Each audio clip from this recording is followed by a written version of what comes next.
ಮಾಯಾ ಮಾನಿನಿ ಹೆಣ್ಣೆ, ನಿನ್ನ ದುರುದ್ದೇಶ ಏನು ಅಂತ ನನಗೆ ಚೆನ್ನಾಗಿ ಅರ್ಥ ಆಯಿತು. ಬೇರೆ ಲೋಕದಿಂದ ಬಂದು ಇಷ್ಟೆಲ್ಲ ಆಟ ಆಡ್ತಾ ಇದ್ದೆ ನೀನು. ತಾಯಿ ಮಗಳಾಗಿದ್ದ ಹೇಮಾ ಅಮೃತರಲ್ಲಿ ನಿನ್ನ ವಿಕೃತ ಮನಸ್ಸಿನ ಕುತಂತ್ರದಿಂದ ಹೇಮಾನೇ ಅಮೃತನ ದ್ವೇಷಿಸೋ ಹಾಗೆ ಮಾಡಿದೆಯಲ್ಲ. ನೀನು ಮಾಡ್ತಾ ಇರೋ ದುಷ್ಕೃತ್ಯದ ಒಂದು ಸಣ್ಣ ಸುಳಿವು ನನಗೆ ಸಿಗದ ಹಾಗೆ ನೀನು ಕೆಲಸ ಮಾಡಿದೆಯಲ್ಲ. ಹೇ ಊರ್ಮಿಳಾ, ನಿನ್ನ ಹುನ್ನಾರಗಳನ್ನು ಹುಸಿ ಮಾಡದೆ ಹೋದರೆ ನಾನು ಸಾಂಬ ಶಿವನ ಭಕ್ತನೇ ಅಲ್ಲ.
ನಾಗಿಣಿ, ನಿನ್ನ ಗುಣಧರ್ಮಕ್ಕೆ ತಕ್ಕಾಗಿ ಅರ್ಜುನ್ನ ಬಚ್ಚಿಟ್ಟಿದ್ಯಾ? ನೀವು ನಾಗ ಕುಲಗಳು ವಾಸ ಮಾಡೋದು ಹುತ್ತದಲ್ಲೇ. ಅದೇ ಹುತ್ತದಲ್ಲೇ ಅರ್ಜುನ್ನ ಬಚ್ಚಿಟ್ರೆ ಅವನು ಸುರಕ್ಷಿತವಾಗಿರ್ತಾನೆ ಅಂತ ಅಂದ್ಕೊಂಡಿದ್ಯಾ? ಆ ಮಣ್ಣಿನ ಹುತ್ತ ಏನು ವಜ್ರ ಕೋಟೆನ ಭೇದಿಸದೆ ಇರೋದಕ್ಕೆ ಆ ಹುತ್ತನ ಛಿದ್ರ ಛಿದ್ರ ಮಾಡಿ ಅರ್ಜುನ್ನ ಅಲ್ಲಿಂದ ಕರ್ಕೊಂಡು ಹೋಗ್ತೀನಿ. ಅದನ್ನ ತಡೆಯೋದಕ್ಕೆ ನಿನ್ನಿಂದ ಅಲ್ಲ, ಆ ದೇವರಿಂದನೂ ಸಾಧ್ಯ ಇಲ್ಲ.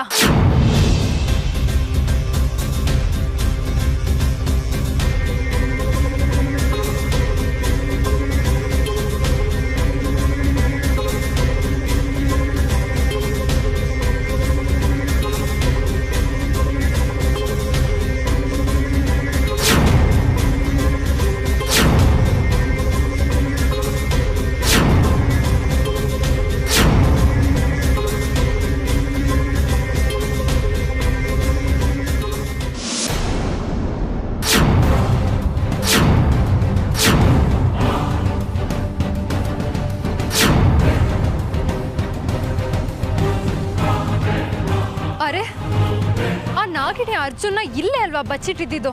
ಆದ್ರೆ ಅವನಿಲ್ಲಿ ಇಲ್ವೇ ಇಲ್ಲ. ಅವನೇ ಎದ್ದೋಗಿರೋದಕ್ಕಂತೂ ಸಾಧ್ಯನೇ ಇಲ್ಲ. ಆ ಅಮೃತ ಬಂದು ಇಷ್ಟು ಬೇಗ ಅವನ್ನ ಇನ್ನೊಂದ್ ಕಡೆ ಬಚ್ಚಿಟ್ಟಿರೋದಕ್ಕೂ ಸಾಧ್ಯ ಇಲ್ಲ. ಬೇರೆ ಯಾರು ಕರ್ಕೊಂಡು ಹೋಗಿರ್ಬಹುದು?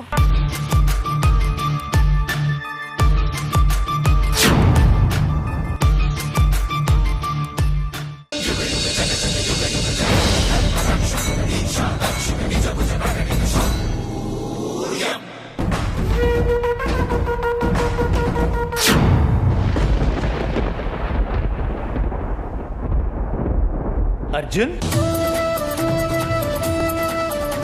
ಶಾಸ್ತ್ರಿಗಳೇ, ನಾನು ಎಲ್ಲಿದ್ದೀನಿ? ನೀನು ಎಲ್ಲಿ ಇರಬೇಕಾಗಿತ್ತೋ ಅಲ್ಲೇ ಇದೆಯಾ. ಇರೋ ಜಾಗದಲ್ಲಿ ಸುರಕ್ಷಿತವಾಗಿದೆಯಾ.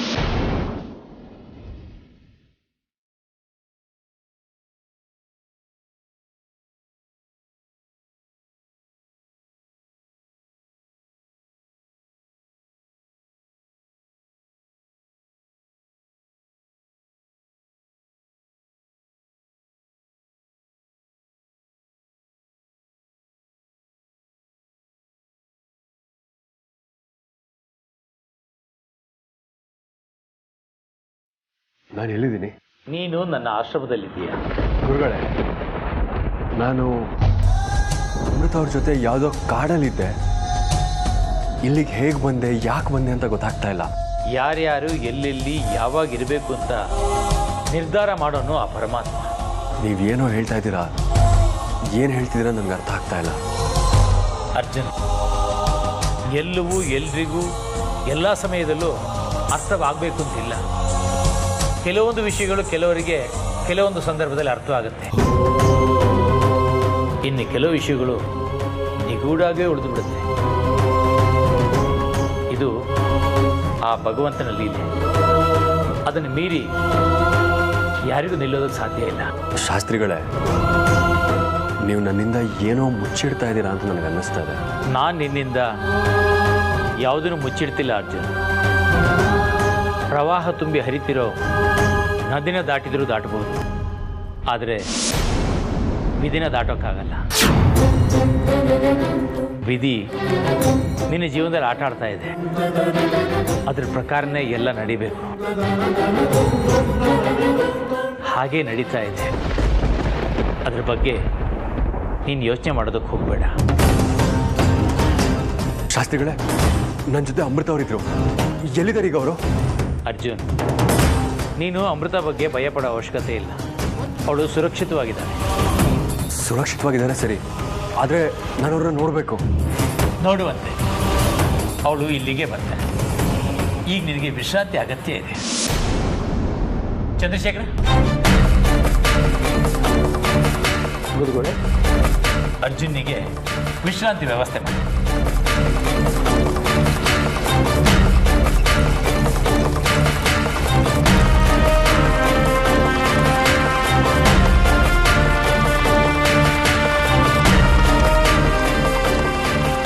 ಹೇ ಪರಮಾತ್ಮ, ಈ ಪ್ರೀತಿಸೋ ಜೀವಗಳು ಸುಖವಾಗಿ ನೆಮ್ಮದಿಯಾಗಿ ಬದುಕು ಸಾಗಿಸೋಗಿ ಮಾಡಪ್ಪ.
ನನ್ನ ಶಕ್ತಿನ ಮೀರ್ಸೋ ಶಕ್ತಿ ಅಲ್ಲ ನಾಗಿಣಿದು.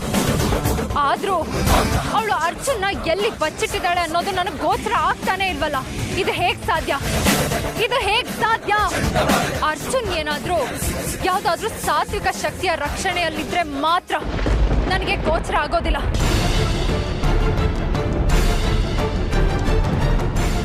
ಇಲ್ಲ, ನಮ್ಮಿಬ್ಬರ ಹೋರಾಟದಲ್ಲಿ ಯಾರೋ ಮೂರನೇ ವ್ಯಕ್ತಿ ಪ್ರವೇಶ ಮಾಡಿದ್ದಾರೆ ಅಂತ ನನಗೆ ಅನ್ನಿಸ್ತಾ ಇದೆ.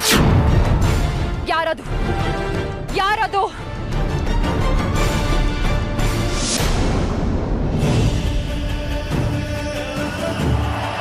ಏ ಬುಡ್ಬುಡ್ಕೆ ಶಾಸ್ತ್ರಿ, ಸರ್ವ ರಕ್ಷಕನು ನಾನೇ ಅನ್ನೋ ಭ್ರಮೇಲ್ ಬಿದ್ದೋಗಿದ್ಯಾ ನೀನು.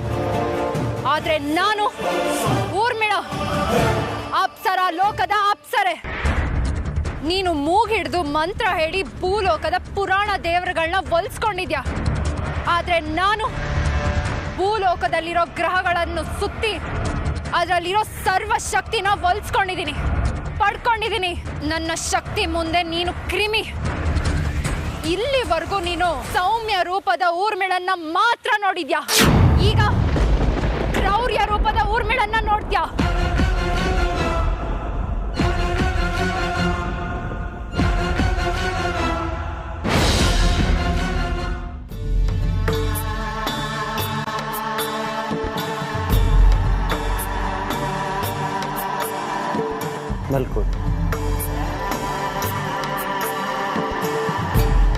ಅಮೃತ ಅವರು ಎಲ್ಲಿಗೆ ಹೋದ್ರು ಅನ್ನೋದೇ ಗೊತ್ತಾಗ್ತಾ ಇಲ್ಲ. ಆದರೆ ಶಾಸ್ತ್ರಿಗಳು ಸುರಕ್ಷಿತವಾಗಿದ್ದಾರೆ ಅಂತ ಹೇಳಿದ್ರಲ್ಲ, ಅದೇ ನನಗೆ ಸಮಾಧಾನ. ಯಾಕಂದ್ರೆ ಶಾಸ್ತ್ರಿಗಳು ಯಾವತ್ತೂ ಸುಳ್ಳು ಹೇಳೋದಿಲ್ಲ.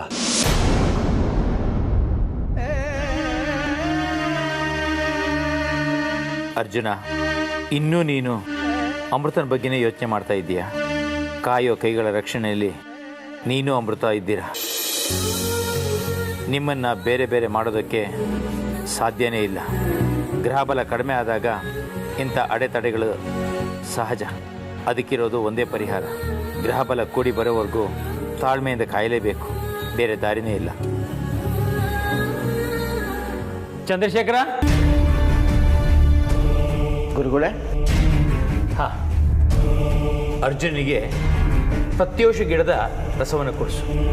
ಅದರಿಂದ ಒಳ್ಳೆ ನಿದ್ದೆನೂ ಬರುತ್ತೆ, ಮನಸ್ಸಿಗೂ ನೆಮ್ಮದಿಯಾಗುತ್ತೆ. ಸರಿ ಗುರುಗಳೇ. ಅರ್ಜುನ, ಅವ್ರು ಕೊಡೋ ಔಷಧವನ್ನು ಕುಡಿ. ನೆಮ್ಮದಿಯಾಗಿ ಸುಖವಾಗಿ ನಿದ್ದೆ ಮಾಡ್ತೀಯ.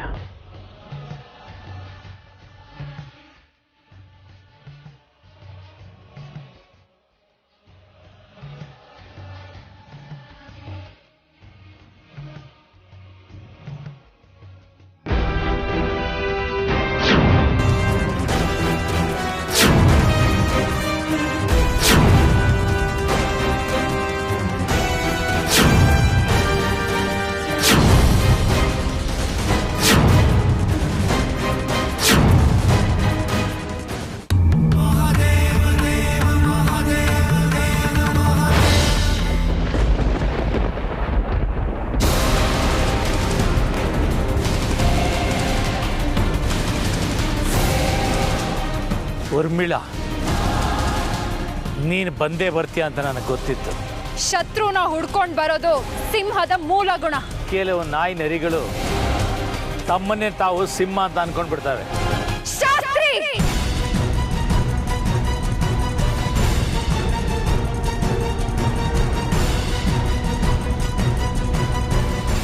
ನಿನ್ನ ಹಾರಾಟ ಕಿರ್ಚಾಟಕ್ಕೆ ಇಲ್ಲಿ ಯಾರು ಹೆದರೋದು ಇಲ್ಲ, ಬೆದರೋದು ಇಲ್ಲ. ನಿನ್ನನ್ನ ಹೆದರಿಸೋದಕ್ಕಾಗ್ಲಿ ಬೆದರಿಸೋದಕ್ಕಾಗ್ಲಿ ನಾನ್ ಬಂದಿಲ್ಲ. ನಾನು ನನ್ನ ಉದ್ದೇಶನ ಈಡೇರಿಸ್ಕೊಳ್ಳೋದಕ್ಕೆ ಶತಶತಮಾನಗಳ ಹಿಂದೆನೆ ಈ ಭೂಲೋಕಕ್ಕೆ ಬಂದು ಶಿಲಾಬಾಲಿಕೆಯಾಗಿ ಮಳೆ ಗಾಳಿ ಚಳಿ ಅಂದೆ ಒಣಗಿದ್ದೀನಿ. ಏನು ನಿನ್ನ ಉದ್ದೇಶ? ಕಂಡ ನಾಯಿ ನರಿಗಳಿಗೆಲ್ಲ ನನ್ನ ಉದ್ದೇಶ ಹೇಳೋ ಅಗತ್ಯ ಇಲ್ಲ. ನೀನ್ ನನಗೆ ನಾಯಿ ನರಿ ಅನ್ಬಹುದು. ಅದೇ ಪದನ ನಾನ್ ನಿನಗೆ ಉಪಯೋಗಿಸಿದ್ರೆ ನಿನಗೆ ಕೆಂಡದಂತ ಕೋಪ ಬರುತ್ತೆ ಅಲ್ವಾ? ನಿನಗೆಷ್ಟು ಸ್ವಾಭಿಮಾನ ಇದೆಯೋ ಅದಕ್ಕಿಂತ 10ರಷ್ಟು ನನಗಿದೆ. ಸ್ವಾಭಿಮಾನ ಇದೆ ಅಂತ ಬಾಯಿ ಬಡ್ಕೊಂಡ್ರೆ ಸಾಲದು. ಸ್ವಾಭಿಮಾನದಿಂದ ಬದುಕಬೇಕು. ದುರುದ್ದೇಶ ಇಟ್ಕೊಂಡು ಇನ್ನೊಬ್ಬರ ಬದುಕನ್ನ ಹಾಳು ಮಾಡೋದಲ್ಲ. ನೀನ್ ಓದೋ ಪುಂಗಿನಾದಕ್ಕೆ ತಲೆ ಆಡ್ಸೋದಕ್ಕೆ ತಲೆ ಕೆಟ್ಟ ನಾಗಿಣಿ ಅಲ್ಲ ನಾನು. ಊರ್ಮಿಳ, ನಾನು ಕಣ್ ಬಿಟ್ರೆ ಕಡಲು ಅಲ್ಲೋಲ ಕಲ್ಲೋಲ ಆಗತ್ತೆ. ಕೈ ಎತ್ತಿದ್ರೆ ಆಕಾಶ ಆದ್ರೂ ಹೋಗತ್ತೆ. ಮಂತ್ರಕ್ಕಿಂತ ಉಗುಳೆ ಜಾಸ್ತಿ ಇನ್ನೂ ಆಗಾಯ್ತು. ನಿನ್ನ ಶಕ್ತಿಗಿಂತ ನಿನ್ನ ಪ್ರತಿಷ್ಠೆ ಜಾಸ್ತಿ ಆಗ್ತಾ ಇದೆ. ನಿಮ್ಮ ಹತ್ರ ವಾದ ಮಾಡಿ ನನ್ನ ಸಮಯನ ವ್ಯರ್ಥ ಮಾಡ್ಕೊಳ್ಳೋದಿಲ್ಲ. ಮತ್ತೆ ಇಲ್ಲಿ ಯಾಕೆ ನಿಂತ್ಕೊಂಡಿದ್ಯಾ? ಹೋಗೋ ನಿನ್ ದಾರಿ ನೋಡ್ಕೊಂಡು. ಹೋಗೋದು ನನಗ್ ಗೊತ್ತು. ಮೊದಲು ಅರ್ಜುನ್ ಎಲ್ಲಿ ಅಂತ ಹೇಳು. ಅರ್ಜುನ್ ಯಾಕೆ ಇಲ್ಲಿಗೆ ಬರ್ತಾನೆ? ಅವನಾಗೆ ಅವನ್ ಇಲ್ಲಿಗೆ ಬಂದಿಲ್ಲ, ನೀವೇ ಅವ್ರನ್ನ ಕರ್ಕೊಂಡ್ ಬಂದಿದ್ದೀರಾ. ನೀನ್ ಅಂದ್ಕೊಂಡಿರೋದು ಸುಳ್ಳು. ಅರ್ಜುನ್ ಇಲ್ಲಿಲ್ಲ. ಒಳ್ಳೆ ಮಾತಿಂದ ಹೇಳಿದ್ರೆ ನೀನು ಕೇಳಲ್ಲ ಅನ್ಸುತ್ತೆ. ಊರ್ಮಿಳಾ, ನೀನು ಹೇಗ್ ಕೇಳಿದ್ರು ಅರ್ಜುನ್ ಇಲ್ಲಿಲ್ಲ ಅನ್ನೋದೇ ಸತ್ಯ. ದಯವಿಟ್ಟು ಇಲ್ಲಿಂದ ಹೊರಟೋಗು. ಬಂಡ್ಗೆಟ್ಟ ದೇವರಿಗೆ ಬಂಡೆಗಲ್ಲಿನ ಪೂಜೆ ಅನ್ನೋ ಹಾಗೆ ನಿನ್ನ ಹತ್ರ ಹೇಗ್ ಬಾಯ್ ಬಿಡಿಸ್ಬೇಕು ಅನ್ನೋದು ನನಗೆ ಚೆನ್ನಾಗಿ ಗೊತ್ತು.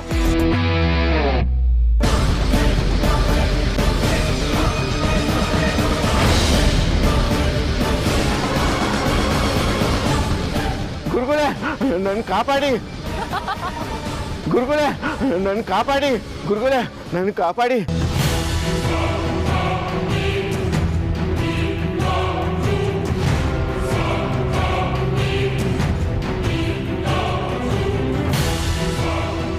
ಗುರುಗಳೇ, ನನ್ನ ಕಾಪಾಡಿ. ಈಗ ಅರ್ಜುನ್ ಎಲ್ಲಿದ್ದಾನೆ ಅಂತ ಹೇಳ್ತೀಯಾ? ಊರ್ಮಿಳಾ, ನೀನೇನೇ ಮಾಡಿದ್ರು ಅರ್ಜುನ್ ಆಶ್ರಮದಲ್ಲಿ ಇಲ್ಲ ಅನ್ನೋದೇ ಸತ್ಯ. ನಂಬಲ್ಲ. ಮನುಷ್ಯರು ನಂಬಿಕೆಗೆ ಅರ್ಹರಲ್ಲ ಅನ್ನೋದು ನನಗೆ ಗೊತ್ತು. ಗುರುಗಳೇ, ನನ್ನ ಕಾಪಾಡಿ. ಊರ್ಮಿಳಾ, ನನ್ನ ನಂಬು, ಅರ್ಜುನ್ ಆಶ್ರಮದಲ್ಲಿ ಇಲ್ಲ.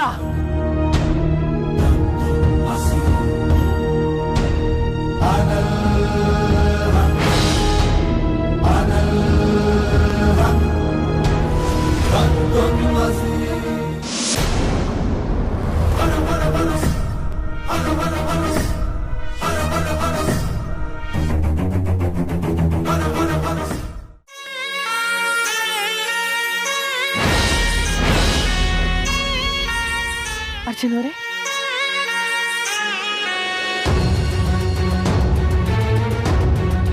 ಅರ್ಜುನ್ ಅವರೇ,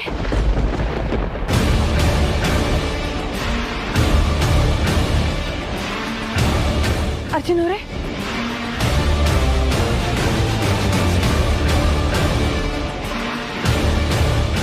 ಅರ್ಜುನ್ ಅವರೇ, ಅರ್ಜುನ್ ಅವರೇ, ಅರೆ ಅರ್ಜುನ್ ಅವ್ರು ಎಲ್ಲಿಗೆ ಹೋದ್ರು? ಅವರಾಗಿ ಅವರು ಎಲ್ಲಿಗೆ ಹೋಗೋದಕ್ಕೂ ಸಾಧ್ಯ ಇಲ್ಲ. ಅಂದ್ರೆ ಯಾರು ಅವ್ರನ್ನ ಇಲ್ಲಿಂದ ಎತ್ಕೊಂಡು ಹೋಗಿದ್ದಾರೆ. ಒಂದ್ ವೇಳೆ ಆ ಊರ್ಮಿಳ ಏನಾದ್ರೂ ಎತ್ಕೊಂಡು ಹೋಗಿರ್ಬೋದಾ? ಪರಮಾತ್ಮ, ಏನಪ್ಪಾ ಇದು? ಒಂದರ ಮೇಲೊಂದು ಪೆಟ್ಟನ್ನ ಕೊಡ್ತಾನೆ ಇದೆಯಾ? ನನ್ನ ಪ್ರೀತಿ, ನನ್ನ ರಕ್ಷಣೆಗೆ ನಿಂತವ್ರೆ ನನ್ನಿಂದ ದೂರ ಆಗ್ತಾ ಇದ್ದಾರೆ. ಹೀಗೆ ಆದ್ರೆ ಮುಂದೆ ನನ್ನ ಗತಿ ಏನು? ನನ್ನ ಅರ್ಜುನ್ ಅವ್ರನ್ನ ನಾನು ಎಲ್ಲಿ ಅಂತ ಹುಡ್ಕೋದು?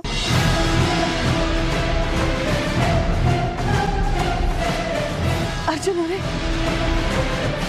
ಅರ್ಜುನ್ ಅವರೇ, ಅರ್ಜುನ್ ಅವರೇ,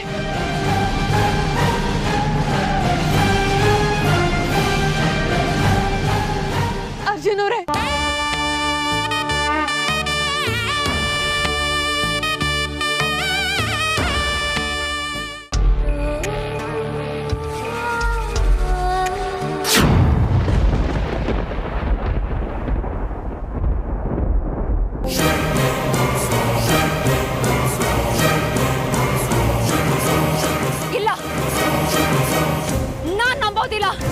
ಅರ್ಜುನ್ ಇಲ್ಲೇ ಎಲ್ಲೋ ಇದ್ದಾನೆ ಅನ್ನೋದು ನನ್ನ ಒಳ ಮನಸ್ಸು ಹೇಳ್ತಾ ಇದೆ. ಊರ್ಮಿಳಾ, ಸುಳ್ಳು ಹೇಳಿ ಸಾಧಿಸಬೇಕಾಗಿದ್ದು ನನಗೇನು ಇಲ್ಲ. ಅರ್ಜುನ್ ಇಲ್ಲಿಲ್ಲ ಅಂದ್ರೆ ಅಮೃತನ್ ಜೊತೆ ಇರ್ಬೇಕು. ಅವನಲ್ಲೂ ಇಲ್ಲ. ಹಾಗಿದ್ರೆ ಇಲ್ಲೇ ಇರ್ಬೇಕು ತಾನೇ ಶಾಸ್ತ್ರಿ? ಅರ್ಜುನ್ಗೆ ಇಡೀ ಪ್ರಪಂಚದಲ್ಲಿ ನಮ್ಮ ಆಶ್ರಮ ಒಂದೇ ಜಾಗ ಅನ್ನೋ ರೀತಿಯಲ್ಲಿ ಮಾತಾಡ್ತಾ ಇದೆಯಲ್ಲ ಊರ್ಮಿಳಾ.